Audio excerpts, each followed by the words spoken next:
But if you can hear us, that's okay. You have the sound disconnected. Let me see.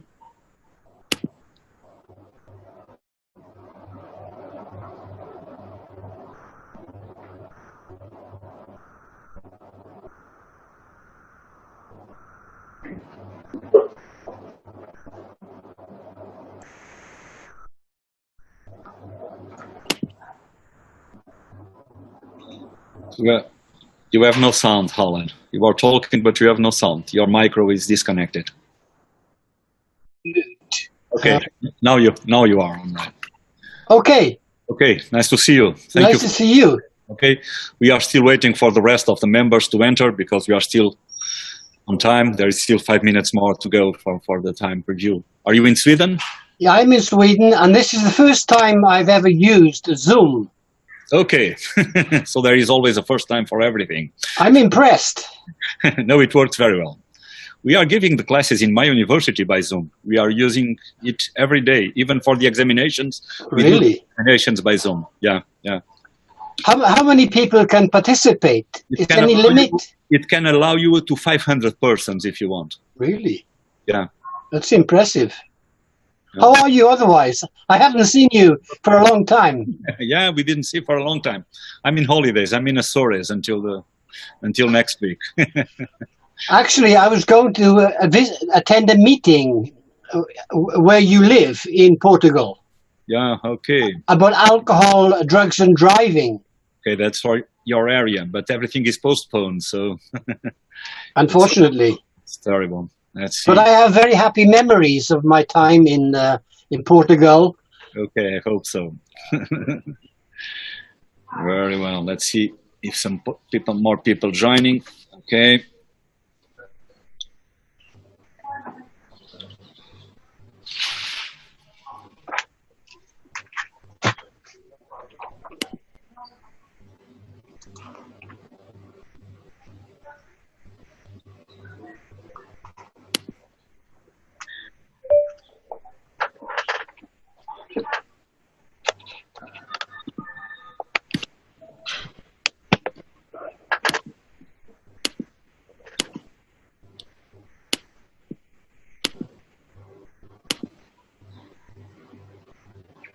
Still waiting for some more colleagues. Professor Eugênio Cunha is also joining us. Olá, Eugênia. Está a ouvir? Estou, pois. Viva. Ouvir? Tudo bem? Tudo bem? Então, tudo bem. Olha o Bertrand. Ah, Bertrand já está aí. Voilà, j'ai remis le micro. Bonjour Eugénia. Voilà.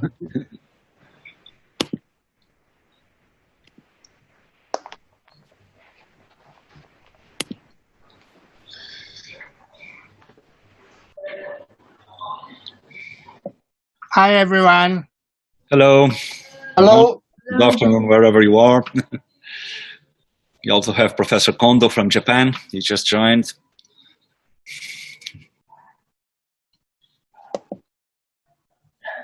I can see 3 people besides you. Oh, but if you go by the side, Holland, you can see everybody that is participating. Oh, thank you. Click and you can see those that have picture open, you can see them, okay? Some others don't have picture, okay? Don't have the video. Okay, just give us some more minutes because we are ahead of time and there are people still that are going to enter, so let's give them.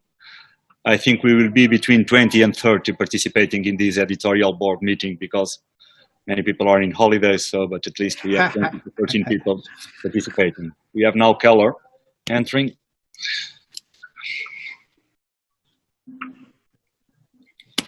Okay, another colleague.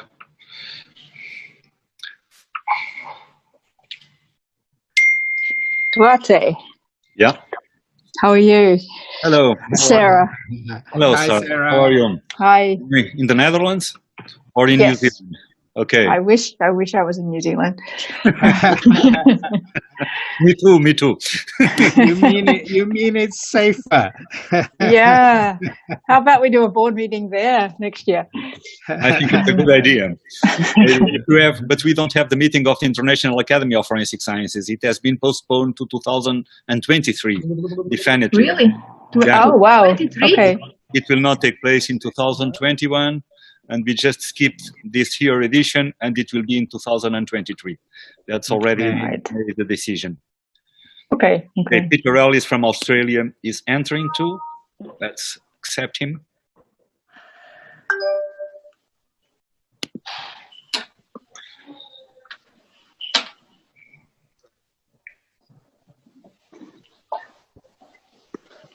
Hi, Peter. Hello, Good evening. Duarte. I think it's good evening in Australia, yeah? It is too. Very evening. Okay. Hi there. Hi. And now we have Zoe from Hawaii. She's also entering. In Japan, it's 9 o'clock in the night. Yep. In Asoro, it's 12 a.m. It's very sunny. And George, my name is Kondo. Nice to meet you again. It's very my pleasure to participate in this editorial board meeting. I'm sorry that I have to go to Tokyo now. I'm in the airport. I Just saw your 20 message, minutes. Professor Kondo, but Just thank you so 20 much minutes. for trying to participate a little. I'm very happy just 20 minutes. Thanks so much. Thank you so that much. you have a flight to catch, but thank you so much. Yeah. Thank you. Stay safe. Tokyo is still very COVID active. Yeah, I think so. It's very dangerous because, but unfortunately, in tomorrow morning, I have some work in Tokyo. Just I have to go to court. Just in the homicide case. So just very terrible. Yeah. Philip, are you in Hong Kong? Yeah, definitely. Okay. I'm no trying problem. to stay away from all the clusters. Okay. Give us 2 or 3, 4 more minutes and we will begin. Okay, just to accept some colleagues that are also entering. As I told you, I expect that we will be between 20 and 30. So Professor Christoph from Poland is also entering. Nuno, Yes? Yes, Alan? when I speak, do you see me on a big screen or a small screen? That you can choose how you want to do. I see you on the big screen when you speak because I put that function. It's for you to decide. You can see one person fixed in the big screen, or you can see those that speak in the big screen. You decide. You go to the options there in the final, in the right, and you can make a decision, okay? You will learn to work with it very easily. Hello, Zoe. How is everything? Hello. Okay, Very well. okay, nice to see you. Yes. You too. We are still waiting for some others to connect and we will begin the meeting, okay? So, everyone coming. Now I see a man in a white laboratory coat. Okay. This is me. Hello. But Hello. you're now in a big. Now you're on the big screen. But you can choose. If you just click on the person that you want to see, it will appear on the big screen. Okay. You will learn to work with it, Alan. It's not. We have now Leonor Guzmão from Brazil. She's entering too, and Peter Schneider from Germany, and Anne Ross from the United States. And a very notorious person from Geneva.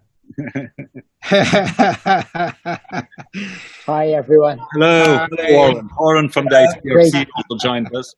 Thank you. Great to see you all. Okay, so we are now 21. I think we can begin the meeting, and the others will join us as they can. Good morning, Professor Christoph, or good afternoon in Poland. Hi, Peter. Nice to see you. Hi. Okay, so if you agree, we will begin in order not to become late. I want to thank you all for participating. I will say good morning, good afternoon, or good evening, depending on the place where you are seeing us. It's a pleasure.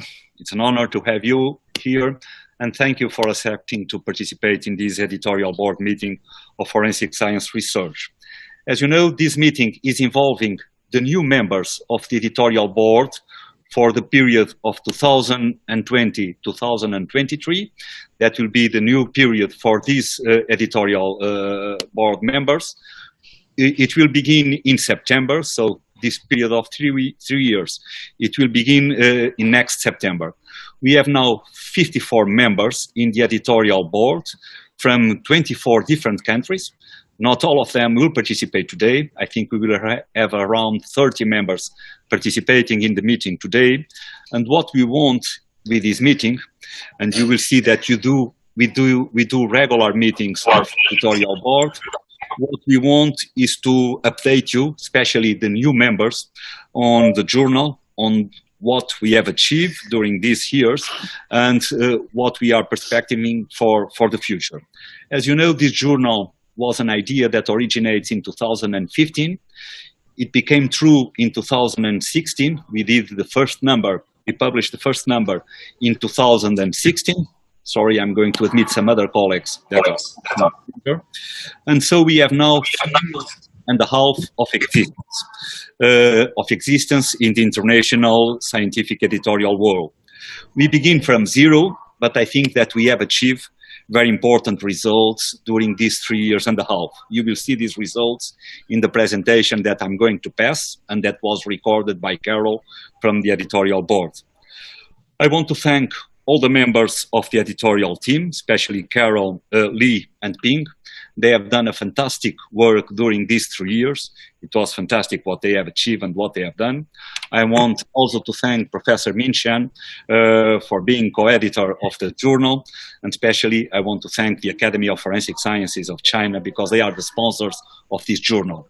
As you know, one of the main ideas of this journal was to have an open access publication absolutely for free. Because we know that in many parts of the world, if you go to Africa, if you go to some other parts of the world, to South America, etc., sometimes for people it's very difficult to buy a journal, to make the subscription of the journal. Even sometimes for departments it's difficult to have access to the scientific literature, because they have to pay. Even if it is an open access journal, they will have to pay for it. So we try to create an open access journal totally for free, having, of course, someone that sponsors the journal, which is the only way to have it in an open access without having to pay. We, of course, have to choose a credible editor, and we choose Taylor and Francis. They are the editors of this journal, so it's a very credible and reliable institution, because, of course, we don't want to be misconfused with these predator open access journals that we see many times appearing, and I'm sure you all receive every day demands from these journals in your emails asking you to be members of the editorial board or something like that. But we want to be a different journal. So we will present you what we have achieved in these 3.5 years.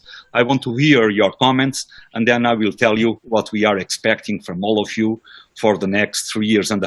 But first, I want to give Professor Minshan, the other co-editor-in-chief of the journal, the floor, and she wants, I'm sure, to address you some words. Professor Shan, please.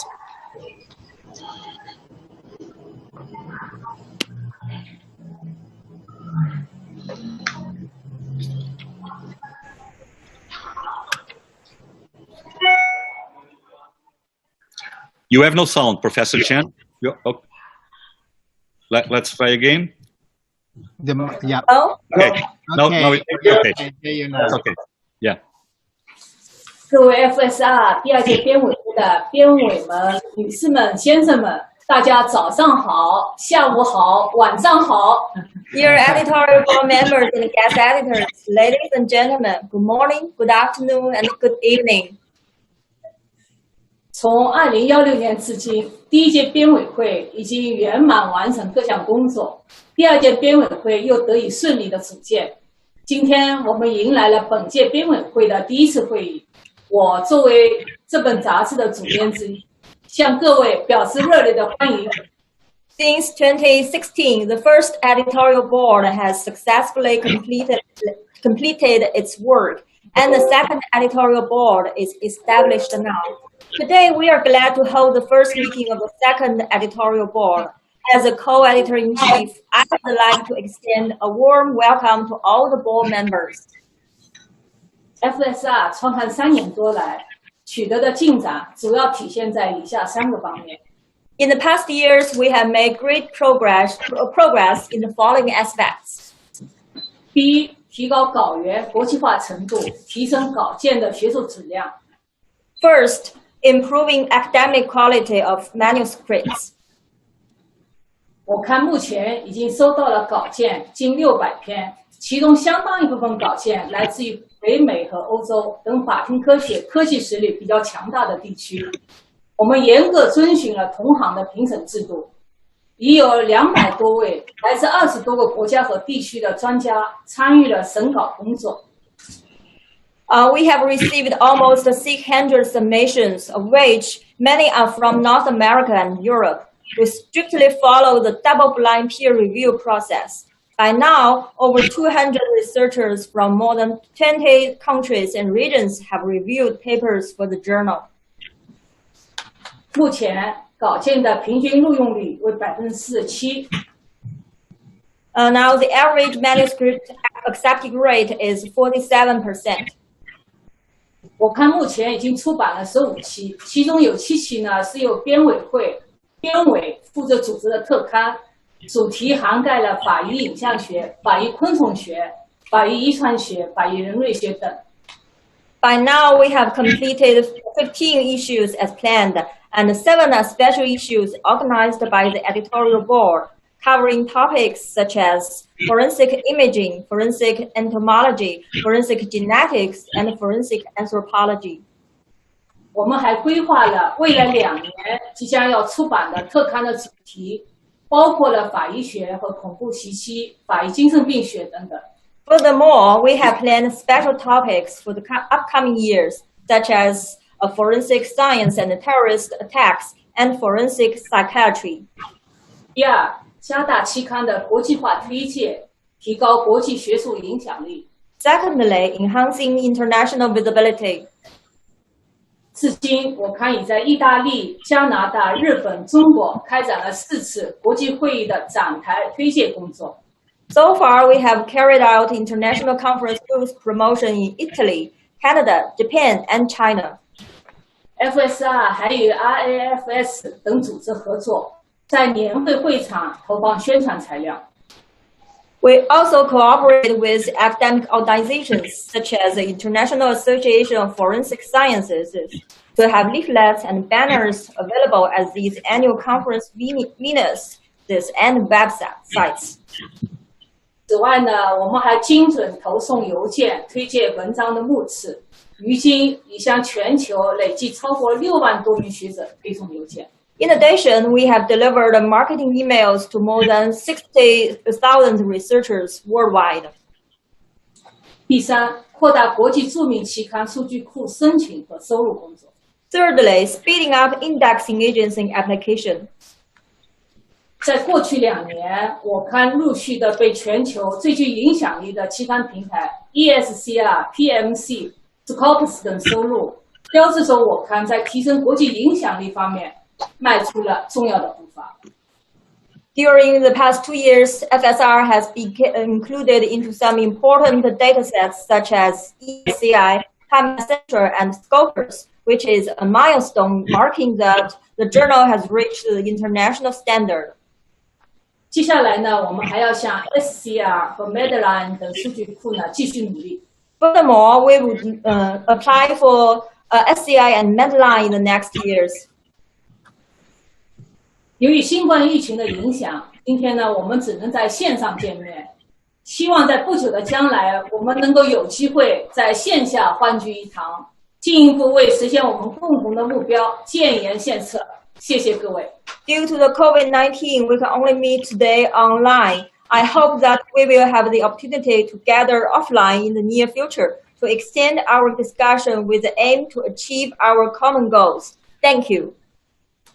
Thank you so much, Professor Min Shen. Thank you for your words. We are now going to present you a record that was made by Carol about the situation of the journal, the progresses that we have achieved since 1916 to today, in these 3 years and a half that the journal has of existence and since we published the first issue. And in the final, we will discuss the results that you will see, and I hope that you can present me your comments and your suggestions about what we should do for the future. So let me just try to share my screen in order to show you this presentation.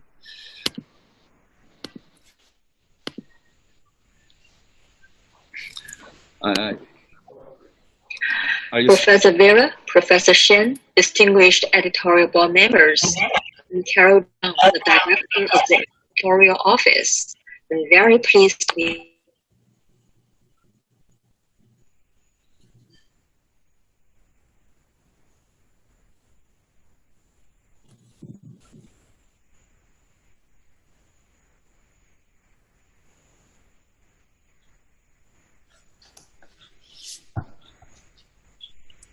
in the next few years.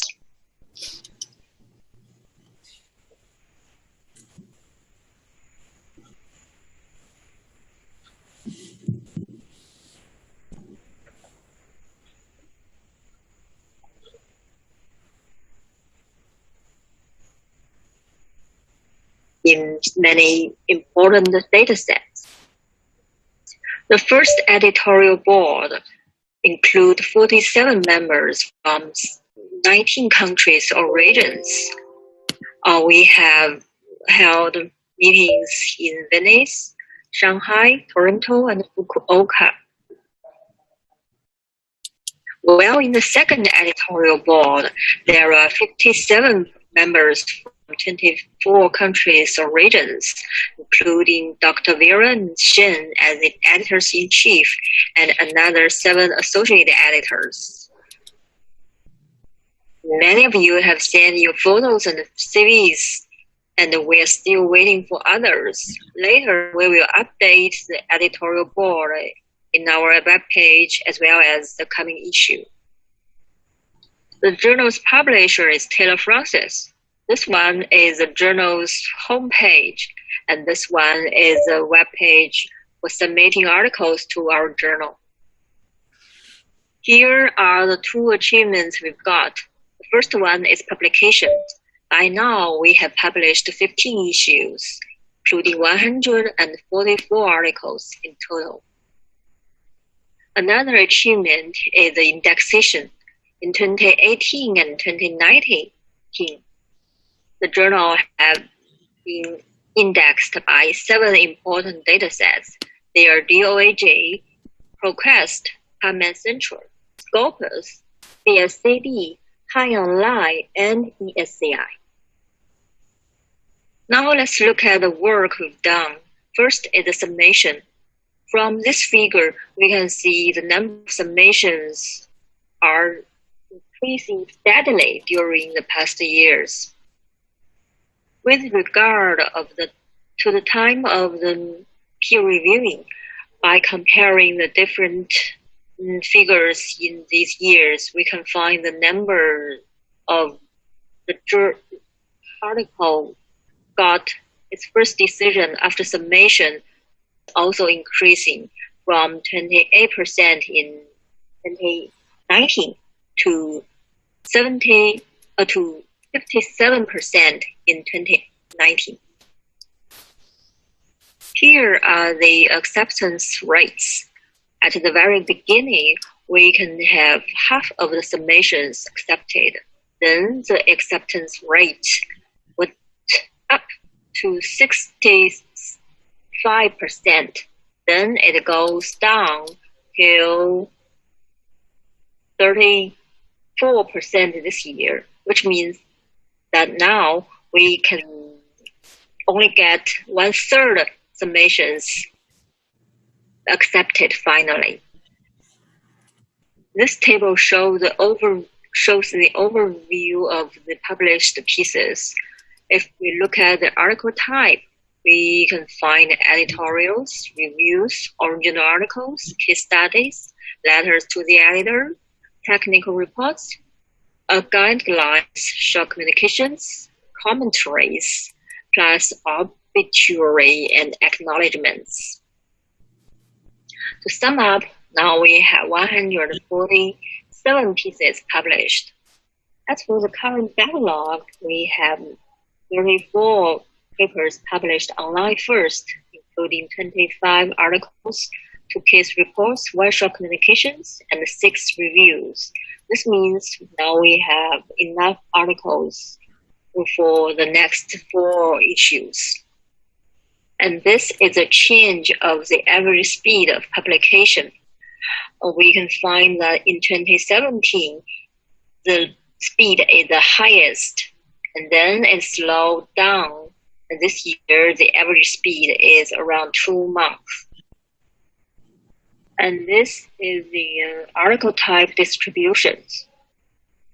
It is clear that 2/3 of the papers are original articles, followed by 39% of reviews and 15% of case studies. If we put these 3 types together year by year, we can see that in 2019, we published more reviews than original articles, while in other years, the original articles are more than the reviews. And here are the special issues that we have published. In total, there are 8 special issues with 7 topics. They are forensic imaging, forensic entomology, forensic genetics, digital forensics, forensic anthropology, sudden cardiac death, and modern advances in the technological approach to DVI. Most of these guest editors are our editorial board members. And here is a report on downloads from Taylor Francis. The blue columns are downloads from Taylor Francis webpage, and the green columns are those from PubMed Central. Obviously, the number of downloads are dramatically increasing in these years. And this is the geographical distribution of these downloads. We can see that over 80% of downloads are from North America, Asia, and Europe. And this list is the top 10 institutions where the downloads happened. These are the universities and the institutions in US, Australia, UK, Italy, Canada, and China. And still the reports from Taylor Francis, the top 10 most downloaded articles in the past 12 months. The first one is entitled DNA Recovery and Analysis from Skeletal Material in Modern Forensic Contexts, which was published in 2019. It has been downloaded for almost 9,000 times. With regards to the webpage views, the top 10 most read articles are slightly different from the top 10 downloaded articles. The first one is guidelines published in 2016, and the 10th is also a guideline to forensic pathology practice related to COVID-19 published in this year. And here are the Altmetric scores of the journal, which means the journal's attention got on social media. The top 10 articles are mostly published in recent 2 years. If we look at the source breakdown of the mentions on social medias, we can see that these are news, blog, Twitter, Facebook, and Wikipedia. Now let's look at the citation. First, the top 10 most cited articles on Taylor & Francis webpage, which is based on Crossref. The first one is an article on forensic genetics, which has got 13 sites, followed by another one on forensic entomology, and which has been cited for 12 times. The second is the top 10 most cited articles in Google Scholar. Both the first and the second articles are from the team of Dr. Dennis Oliveira, which have been cited for over 30 times. Thirdly is the top 10 most articles on Clarivate Analytics Web of Science. The first one is the same with that we found on Google Scholar. And specifically, we look at the citing articles in Web of Science. We focus on the research field and the journals in which these 295 articles published. And we find that most of these articles are in the area of legal medicine, ethics, pharmacology, and chemistry, and most of them are published in top journals such as Forensic Science International, Forensic Sciences Research, and International Journal of Legal Medicine, etc., etc. And based on the citations in the Web of Science, we calculated our mock impact factor for 2019. It is 1.403. This list is the journals in the category of legal medicine in SCI ordered by the impact factor. If we insert our journal into this list, we can say it is here. Its rank is 9, and it is at the bottom of the second quartile. And the CITE score is another index based on Scopus.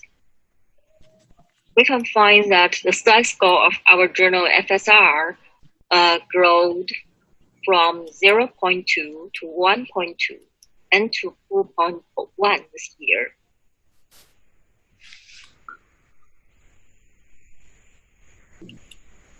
Another important part of the work is marketing. First is the contributions of Taylor Francis' marketing team. They include reaching readers' emails, new content alerts, e-campaign, and author anniversary emails. In addition, we also purchased the email delivery services and introduced our special issues to over 60,000 researchers all around the world. We also delivered leaflets and pamphlets during many conferences, such as International Society for Forensic Radiology and Imaging annual meeting and the American Academy of Forensic Sciences conferences. Furthermore, we attended some of the conferences by ourselves and have booths or tables in the exhibition areas. Lastly, our marketing campaign was also extended on social media, including those on Facebook, Twitter, Reddit in English, and WeChat in Chinese. Following the work we have done is the expectations in the year 2020 to 2023. First, we have planned some special issues with the topics such as legal medicine and terrorist attacks, forensic psychiatry, remote sensing evidence use, humanitarian forensics, forensic anthropology, forensic toxicology, and the research integrity in forensic sciences. We can say most of the editors are still our board members. Another plan is the feature articles on COVID-19. We have our call for papers on webpage, and by now we have published 2 articles on this subject. There would be some more on the coming issues. Here is the anticipated impact factor for 2020. Based on the present citation, we can calculate the impact factor is 1.119. With this rate, we can estimate the impact factor for 2020 would be around 1.9, and it will rank the 6th in the journal list of category of legal medicine in CI. And it means it will be on the top of the second quartile. The anticipated mark impact factor makes us confident that the journal would be indexed in SCI in the next 1 or 2 years. Actually, we have invited Dr. Tidbo Bing, our board member, to go to Beijing with us to meet Dr. Nandita Kondare, the leader of the journal evaluation team in Clarivate Analytics. And also we met Mr. James Testa, the former CEO of Clarivate Analytics in Shanghai last year. Another dataset application is Medline. In 2018, we tried but failed. We got score 3.3, which was slightly below the 3.75 that Medline required. Now, after 2 years, we got another opportunity, and we'll try once more. We will keep on the marketing campaigns, especially the attendance of various conferences, such as the IAFS, the AAFS meetings. Lastly, the biggest of our expectations, which is also the utmost important, your involvement and your dedication to the journals, because you are the editorial board members and you are the backbones. That's the whole of my report. Thank you very much for your listening. Professor Vera, Professor Shen, distinguished editorial board members, I'm Carol Zhang, the director of the editorial office. Okay, so I think you all heard the report. I think that we should be satisfied. I mean, 3.5 years ago, we didn't exist. This was a new journal. No one ever heard about it. And I think now we are in a very good position to be one of the main journals in the international world of legal medicine and forensic sciences. So I think we have achieved very good results, but there is still a lot to do. We have to improve more, we have to publish more, and especially we have to receive more papers for publication, and especially from some areas. I mean, we have received now papers from all over the world, from all over the 5 continents, but we have to increase the number of submissions from some parts of the world, especially from Australia and New Zealand, and also from North America, because the number of papers submitted from these regions is still quite low. So there is still a lot of work to do, and that's what we expect from you. We expect that you try to increase the knowledge about the journal in your areas, with your contacts, that you try to stimulate people to submit papers to our journal. I know it's a new journal. I know many people still don't know it, but one of the main roles of the editorial board is to make the journal known, to present the journal. So try also to put your team's publishing in the journal and to make the journal respected and known by everybody all around the international community. I repeat, I think what we have achieved in these 3.5 years is fantastic. I mean, in terms of impact factor, when we have the final recognition, we'll be already almost in the first quarter, which is something absolutely great for a new journal, but there is still a lot of work to do. We have already also some, as you have seen, some special issues in agenda, but I want to ask you, if you have a proposal for a special issue in your fields, it will be very well welcomed. One of the ways that we found to make the journal known was to prepare special issues on special subjects, and special issues, they help a lot in making the journal known. So think about the possibility of being a special editor for a special issue in your specific area of work and make a proposal. I'm sure it will be very well accepted and that we will do a very good consideration to it, and you can be the editor for a special issue of the journal. It will be our pleasure. But anyway, we have Carol and we have the team with us, so I want to give the floor to you, and if you have any particular question to put or any suggestion, this is the time to put it. We cannot speak all at the same time, but maybe if you can raise your hand. I'm not seeing everybody at the same time. I'm seeing just some of you, or write to the chat. I want to ask a question, and I will give the floor to the person that wants to speak. Once again, let me thank to all those that have contributed with special issues and all of you that have reviewed during these years for the publications of the journal. Let me also tell you something. As you notice, in the first years, the numbers of rejections was very low. And it was low because in the first years, the majority of the papers published were published because we invited people directly to write a paper, because the journal was not known.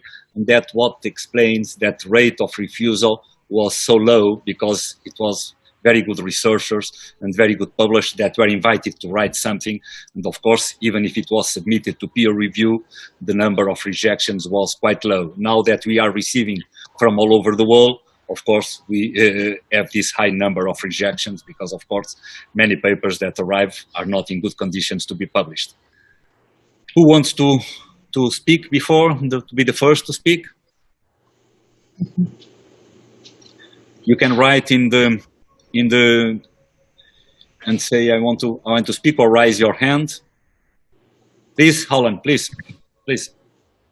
I just wanted to thank you. As you know, you all know Holland Jones from Toxicology from Sweden, and one of the main publishers in toxicology. Please, Holland.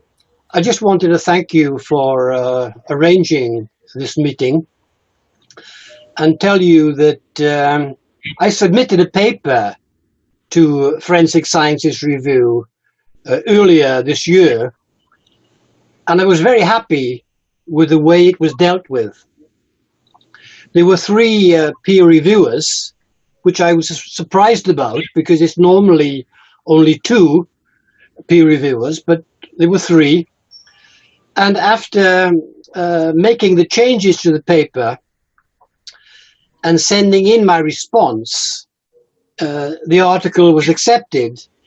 And I was very happy with the way the lady in Shanghai, Miss Lee, did all the work.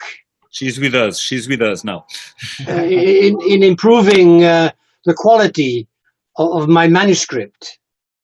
I just wanted to say that I'm very impressed in the way my paper was dealt with, from submission to the final online version. Thank you, Alan. I'm seeing that someone wants to ask something about special issues. Please go on. Okay, it's me, Duarte. Right there. Hi, Philip. Sorry, I was not seeing who was the person. Okay. I'm just trying to get a sense. Philip, let me just interrupt you. Philip, as you know, is professor in Hong Kong and is participating from Hong Kong. Okay. Hi, everyone. I'm just trying to get a sense of how well the special issues are accepted compared to regular issues. Well, these are these special issues. They are done in addition to the regular issues. I mean, the regular issues will always go on, but every year we try to publish 2 or 3 special issues that are sponsored by the Academy of Forensic Sciences of China. They are sponsoring the journal in order that we can publish it for free. And so we try to select special issues with subjects that might be interesting to everybody. And I think we have achieved a lot with these special issues. For example, all the special issues that were published until now, they were quite a big success. I'm seeing, for example, Jen Sament here, that was the editor of a special issue that was a big success. Lots of citations, lots of people making downloads of it. Or Douglas Blaker, who make a special issue on on forensic anthropology. That was also incredible. Or Editorial is now with a more recent special issue on DVI. That was really also impressive and incredible. So please try to think also about special issues in your area. You can choose the persons that will publish in this special issue, 6, 7 papers. If you have any difficulty, Carol or Lee or Ping, they can help you, send indications on what you should prepare. If someone has the sound connected, please try to disconnect the sound so we don't have this background. Let me tell you that it's even possible to sponsor a little the publication of special issues, and even to give a fee to the persons that accept to write a paper for the special issues. That is a possibility that we also have to give some support, some financial support for the people that write for the special issues. I'm seeing that we have Oren with us. And let me tell you, Oren, as you know, is the director of the Forensic Division of the International Committee of Red Cross. Oren, I would love that you think about a paper on the humanitarian area, on about the role of forensic sciences in all these humanitarian disasters and situations. That will be also very welcomed if you want to think something about, for example, the role and the application of forensic sciences and forensic medicine in your area of work. There is already from Maurice, but now you are his successor in this field, and it will be very welcomed. Thanks very much for that, Duarte, and thanks very much for the very informative presentation. It's important coming in to get a perspective of where the journal is going and the great progress that it's made over the last number of years. I mean, building on or exploring a couple of points raised in terms of, the rejection level of papers and how maybe that can be overcome. I mean, something that we see with our staff position globally is the challenge for practitioners to have access to be able to write papers. So having an open access journal is tremendous in terms of getting information. But I'd be interested to understand if there's been research looking into why papers have been rejected and what necessarily we could do as a community to address that, whether it's helping to mentor people in their efforts to get their research on paper and really formulate it in a structure that can be accepted within a journal format. And that's something I'd be very interested to explore with my team globally and some of the institutions that we work with, as clearly, it is a challenge to get it, not only to have the information, but get it structured in a way that can really be best digested by the scientific community more broadly.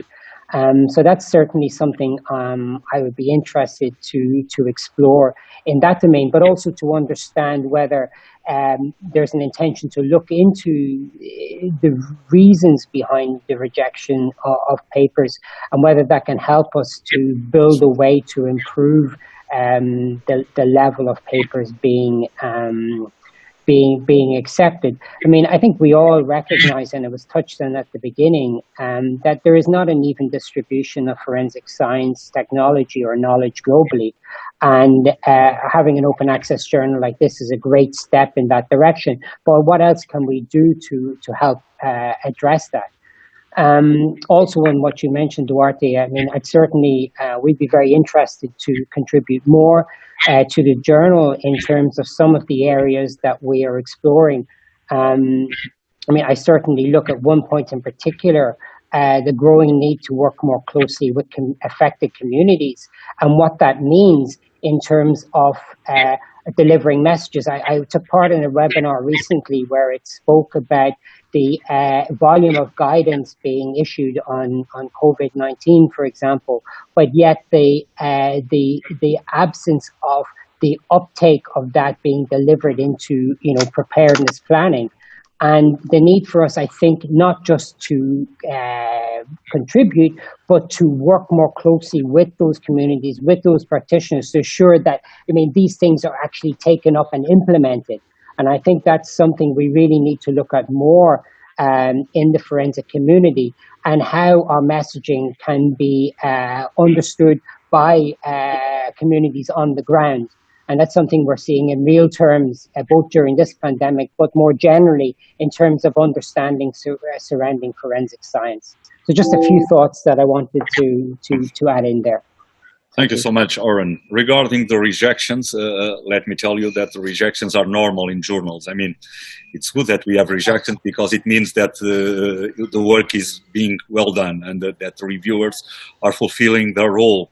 We have reject papers for several reasons. We have reject papers because of their poor quality, of course, and that's one of the things that we have to increase the quality of the papers that arrive to the journal, and we just want to publish the papers with good quality because that will increase, and that's why we have now this situation in terms of impact factor that already put us above many journals that exist for long and that were well known in the scientific world, and we are now well above them in terms of impact. So we want to keep the quality, and so many of the papers were rejected because of the poor quality. Some other papers were rejected because they didn't fulfill the ethical principles that we also want to be very strict on them. And so whenever we have ethical doubts and ethical questions, we don't publish them, and we have to reject several papers because from the ethical point of view, we have many doubts about what was being submitted. And others were rejected because they did not incorporate the suggestions from the reviewers. And I mean, if we have reviewers working and if they make suggestions for changes in the article, in the paper, if people don't do them, then we will not publish it. And those were the main reasons for the papers that were rejected. But once again, we need to increase the submissions from some parts of the world, especially from the American continent, especially from Australia and New Zealand. And some of you are from the area of Australia and New Zealand. I hope you can convince your colleagues and the people from those areas also to submit more papers, because those are two areas from where we are not receiving so much papers for publication. But thank you once again for all the suggestions that you have made. And let me once again thank to the editorial team, Carol, Lee, and Ping, because they are really fantastic in all the work that they do, reviewing these, and I think we have now a good time of answer to all the submissions that we receive. Let me tell you that this is an incredible work. I mean, we have begun from nothing, and many of us without not so much experience in the editorial world, and so it was a tremendous work. But I think I'm even surprised sometimes with what have been achieved in 3 years and a half. And it's not my merit; it's the merit of them and the merit of all of you that are working inside the journal. Someone else wants to say something? Yes. Sorry, Anne Ross is here to speak. Anne, please. And Zeno. Hi there. Good morning, everyone. He's a forensic anthropologist, as you know, from the United States. Please, Anne. Good morning. I just wanted to add to the question about why papers get rejected. And like Nuno said, it's usually because of the poor quality. And one thing that we've noticed, I also work as associate editor of Journal of Forensic Sciences. A lot of them, and for the question is how we can help them, a lot of them are not even laid out in a scientific method. They don't even have, materials and methods, an introduction, a results section. So a lot of those things, I don't know how we could possibly assist in that. I think it would be just very difficult if they haven't gone to school and actually learned how to lay out a scientific paper. But I just kind of wanted to lay that out. It's not just that journals reject papers, but we want to increase the visibility and the quality of the research as well to make it a credible journal. Okay, thank you so much. Zeno was here also in the list. Hi, Zeno, please. Zeno is from Forensic Evidence and is the past president of the American Academy of Forensic Sciences, even if he is from the Netherlands. Please, Zeno. Thank you. Yes, I was also impressed by the presentation as such, and I was also very much helped by the staff for making this special edition on digital investigation or digital forensics. And it appeared also to me when I saw the presentation that one of those papers is downloaded very much, and that was also used in court cases quite often. And normally, if I have a non-open access publication, that would not be the case. I mean, because most lawyers could not download that kind of information. So I think that was very valuable for us for the digital investigation role, because most of the other digital forensic journals are not open access. Thank you, Zeno. Professor Christoph, I think you raise your hand. Yeah. That's right. Thank you very much indeed. Well, Professor I think that from Poland, from Krakow. well, I'm president and the chair of the International Society of Forensic Radiology and Imaging. Well, I think that we have to look at two sides. The first is enthusiasm and positive emotions. However, the second part is to be calm. And what I need to say, because I think that the rise in submissions is not as the same as the rise in the number of published papers, because we need papers. They are not simply very well written, but also useful to be cited.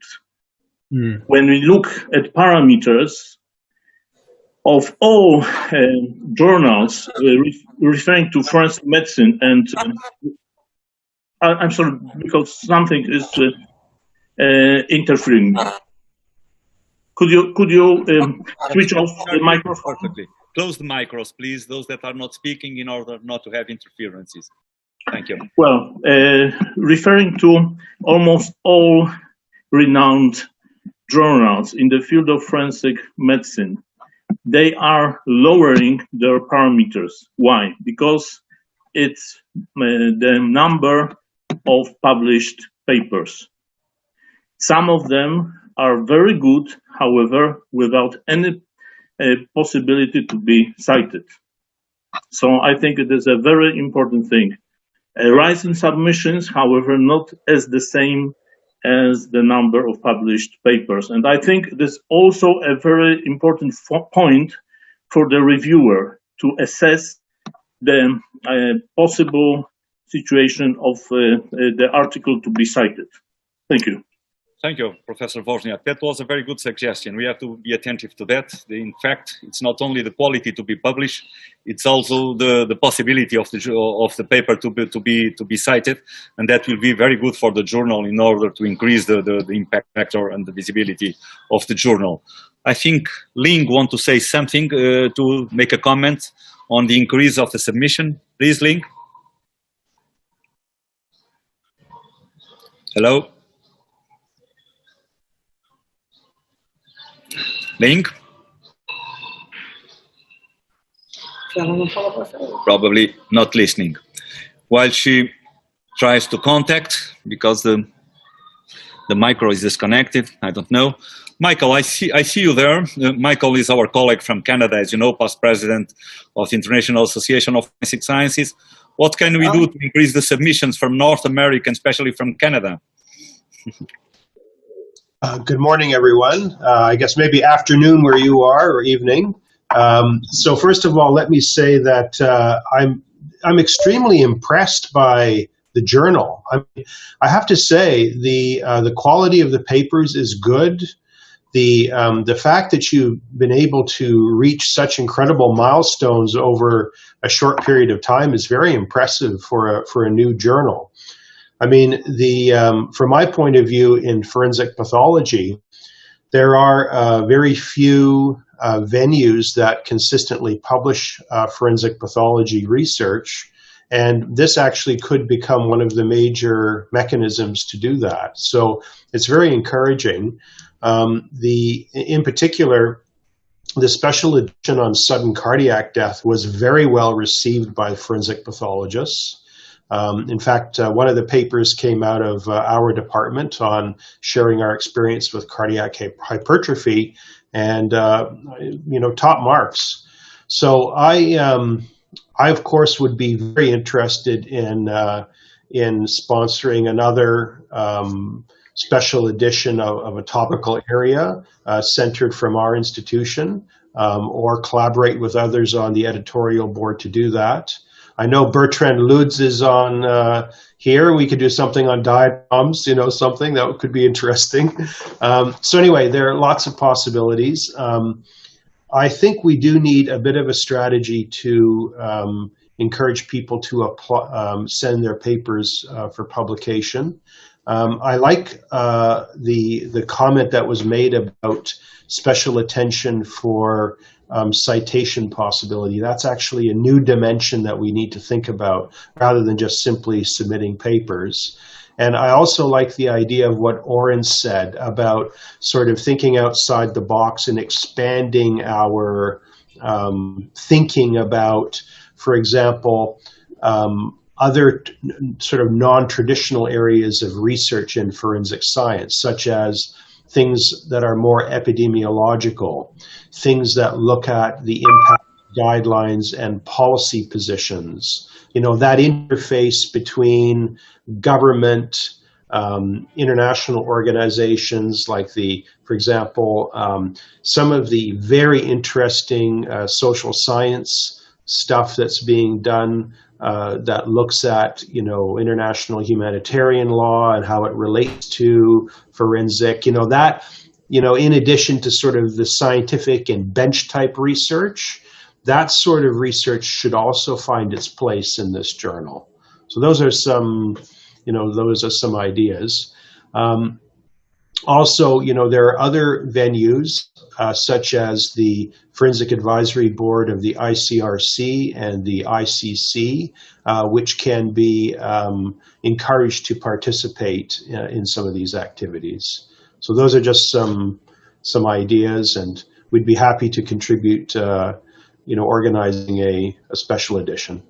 Thank you so much. As you have seen in the presentation, guidelines, for example, they are a kind of paper that always receive lots of citations. So if you also want to consider about guidelines in your specific areas of work, that would be fantastic. And also the papers on the lab area, especially genetics, are also fantastic for citations. For example, I see here Peter, I see Leonor Guzmão, I see Francisco Cortorial and many other colleagues from the area of genetics. I would love that you try to contribute with more papers and maybe to think also on, I don't know what you have in terms of suggestions, trying to have more people publishing in the area of forensic genetics. Let me tell you that two colleagues have joined us. George Shurka from Romania, which is the first time that he participates in the editorial board, and now Professor Mohamed Ranavaya from the United States. Welcome. Thank you so much for participating. Peter, do you want to comment something, or Leonor? May I comment on something? Please. Hi. I'm not sure. Please. Can you hear me? Yeah. Oh, okay. Hi. Now you are. Okay. Hi. Good morning. It was a little time ago, but you didn't have. Okay. Hi. Good morning and good afternoon and good evening. First of all, I want to congratulate to the journal, and as Dr. Verari, the chief, has said that I'm very impressed within the 3-year period what we have achieved, and as a new journal, we know that the submission is the key, the number of submission. Of course, we want to have a high quality of paper too. So I totally agree with Dr. Michael Pollan. He just suggested in that area how to increase number of submission. And I think our journal have done a lot of, tremendous work to marketing the journal, which is one of the method to get people to submit our journal. And I totally agree the special edition is really good to attract, good paper in different area, the field of forensic sciences. And I agree that the policy making papers, like a guideline papers, you should get more cited.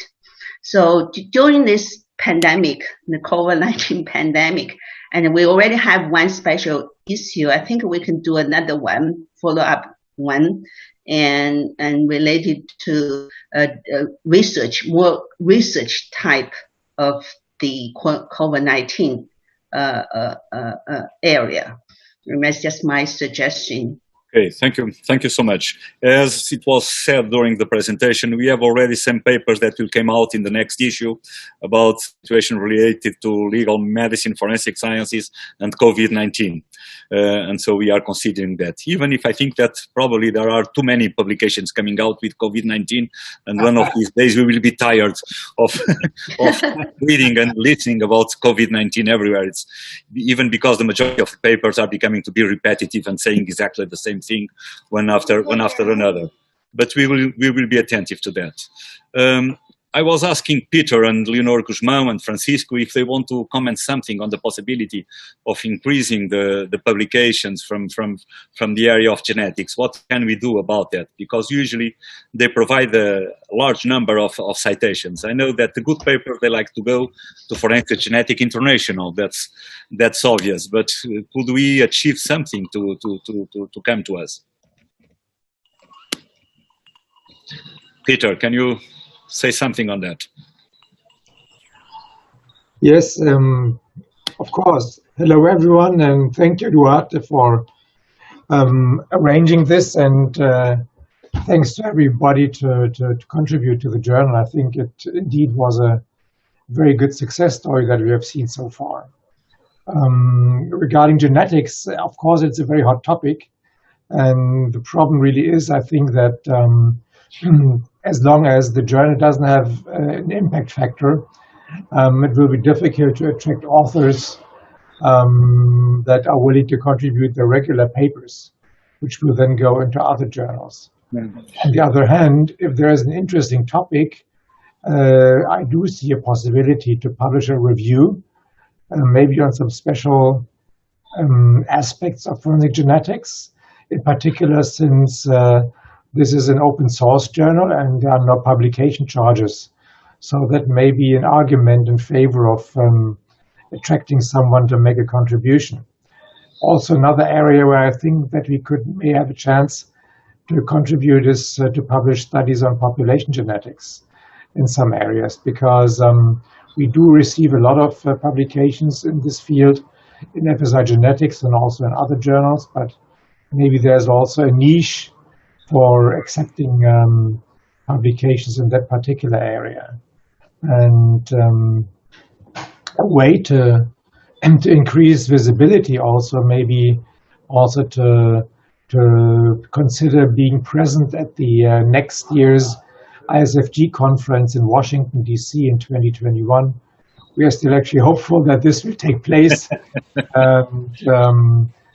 For the time being, our planning is going ahead without any restrictions, and I think we since the conference is 1 year from now, at the end of August 2021, I think we have a good reason to be hopeful that we can really have that meeting taking place. And if, for example, the journal has a small representation at the commercial exhibition during the conference, that may be an opportunity to raise awareness about the existence of that journal, which is maybe one of the main reasons why there are not so many submissions from genetics.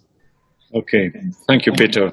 What can we do to have more submissions from South America? You that are based in Brazil. Yes, I think that for now I will see that it's too important. I think I will think about it in a kind of invited or a special issue with invited people, because it's the same as Peter said. The question many times with the people here, what I see is that we can have our money for research. It is very linked with the impact factor of a journal. Unfortunately it's like that. I hope that can be our achievement in the next period, because of course. If we have an impact factor, we will be very well placed in the ranking of the publications in the area of legal and forensic science. No, but what I want to say is that I think that if we do something with invited researchers, that for them it's not so important, and for the young people, I think it will be easier. So I see that maybe we could start trying to involve people in special issues in an invited way, because I think that's the way. And it is very something that is very important also is that the people don't have to pay fee, because usually the problem here in Brazil, it's not that the people have no ways to publish. We have very good researchers and doing nice work. The question is that it's difficult sometimes to pay the fees in open journals. Yeah. So I think this is a very good option, and I think that that's why we want to create this journal and to have it for free, to give access and the possibility of publishing good sciences to everybody all over the world.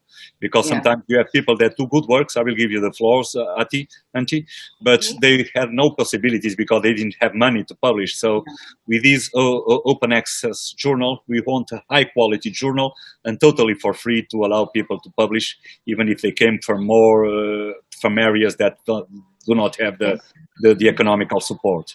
If I may? Yeah, please. After me?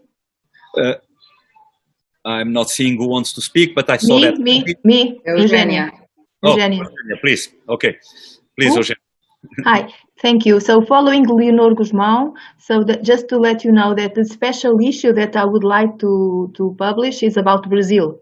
It's about the reality of the dead in Brazil, and I already have a selection of papers to be published on that.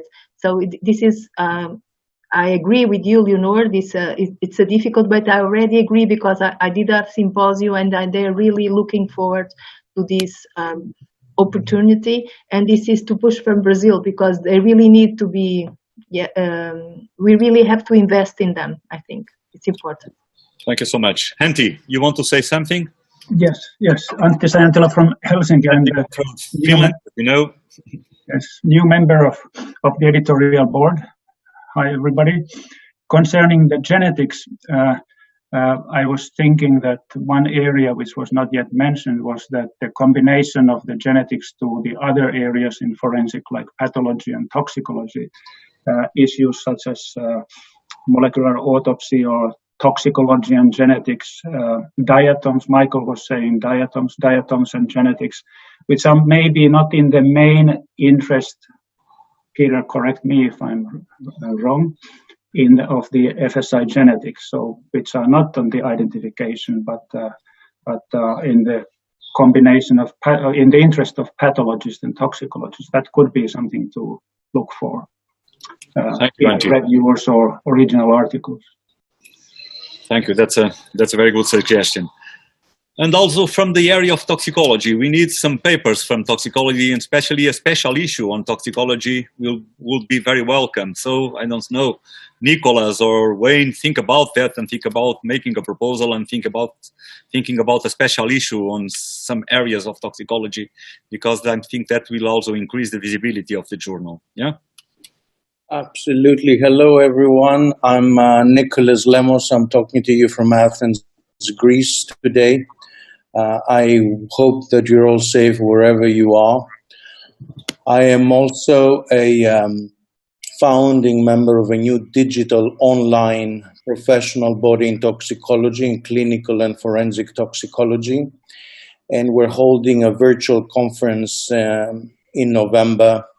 And when I approached the journal team here with the possibility of using this as the journal of the conference so that our members know that they would be able to submit manuscripts for consideration to the journal, they were all very excited, and the journal's team was very encouraging. So hopefully we can put together a lot of good toxicology-related articles from that conference, but also with the help of any other toxicologists from, in general, a good toxicology special issue.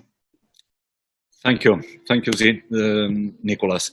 We have with us Professor Mohamed Ranavaya. We have incorporated a new area, clinical and forensic medicine, inside the editorial board. As you know, Professor Mohamed Ranavaya, it's one of the authors of the American Guidelines for Permanent Impairment Rates, and he's a very involved person in the area of clinical forensic medicine, and I'm sure he wants to say something, and then we will have to begin to think about finishing the meeting because we put 1 hour and 15.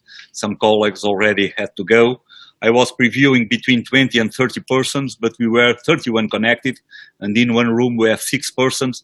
So in the total, we have 37 persons participating in this editorial meeting, and I'm quite happy with that because editorial board members from the 5 continents are participating in this meeting. Please, Professor Mohamed Ranavaya. Good morning from Huntington, West Virginia. It's good to see you, and I'm really delighted and excited that I'll be able to... Are you recover? Are you okay? Yes, and I want to apologize for my late arrival. I was on duty last night. I'm still a practicing clinician, so I was in the ICU. We still see patients for a living, so I couldn't get out of there until late, so my apologies for delayed arrival. I'm grateful. I'm the new member due to courtesy of Dr.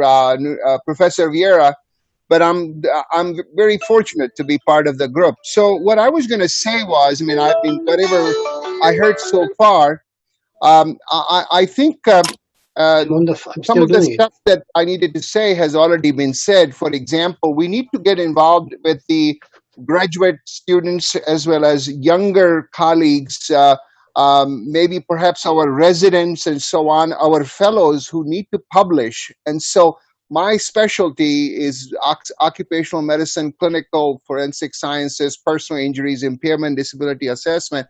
What I was going to say, and I was going to talk to Professor Vieira in private a little bit about that, is an editorial on something that is very much coming up in the United States, as we are the litigious society in the world, but also I'm sure it will percolate through the world, which is the liability of COVID-19, not only in terms of causation analysis, workers' comp-related issues, personal injury-related issues, as well as long-term impairment and disability assessment.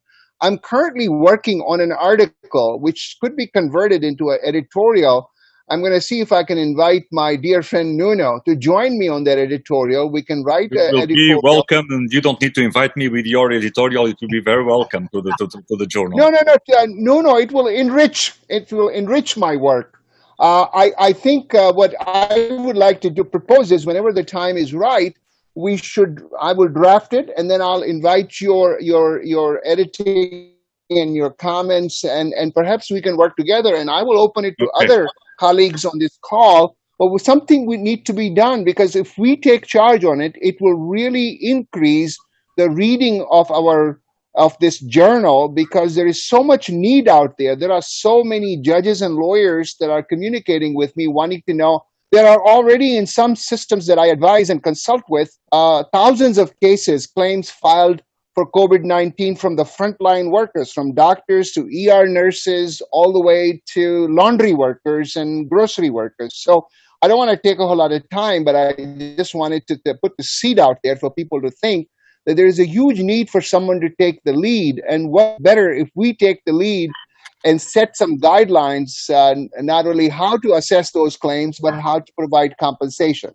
That's all I had to say. Thank you, Mohamed. Okay, I think it's time to finish because many of you need to leave. We will do regular meetings of the editorial board. As you know, those that were here before, and as you have seen in the presentation, until now we always did personal meetings of the editorial board. But from now on, we can profit also from this possibility and doing some in presence, some by the web, and in this virtual way. It also works. So thank you for participating. We will keep you updated on the progress of the journal. It was a pleasure to see you. I hope some of you are in holidays. I'm in holidays. I'm in Azores, in the middle of the Atlantic between Europe and the United States, which is a beautiful island, Portuguese islands that you have to visit when you have the possibility. And it's COVID-free. They have no case of COVID here, so you can come on a reliable basis. But it was a pleasure to see all of you. Thank you for participating. It was really an honor to have you. And once again, thanks to all the editorial board. Thanks to all the editors that are in China. Thanks to the American Academy of Forensic Sciences, to the Academy of Forensic Sciences from China, and keep on the good work. And we will see in a near future again in another meeting. Thank you so much. Bye to all of you. Thank you. Bye-bye. Bye, everyone. Bye-bye, Auntie. Bye-bye. Bye. Bye. Bye.